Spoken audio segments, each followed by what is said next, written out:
des tas de gens qui nous écoutent vont dire « mais j'ai jamais entendu parler d'un truc pareil ». Absolument. Et l'autre chose qu'il faut dire, c'est que un grand nombre de gens qui souffrent de cette maladie ont mis un temps incroyable à être diagnostiqués. C'est-à-dire qu'ils ont vécu pendant des années sans que les médecins qu'ils ont rencontrés, les spécialistes, les professeurs, peu importe, mettent un nom et puissent ensuite comprendre comment ils vont essayer de les traiter. Parce qu'il y a plusieurs modes de traitement. Il y a un consensus sur le diagnostic de cette pathologie, tout de même? Oui, on peut le dire. Et sur le fait qu'elle est sans doute la maladie la plus violente pour l'homme.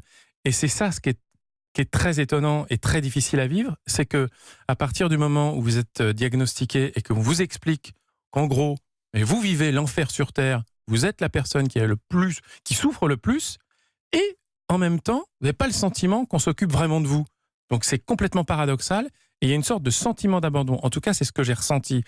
Et c'est aussi ce que j'ai compris et réalisé même de façon plus nette depuis que le livre est paru, parce que j'ai reçu pas mal de messages, évidemment. De gens qui vivent la même chose. Et qui ont vécu la même chose, ce sentiment vraiment d'abandon.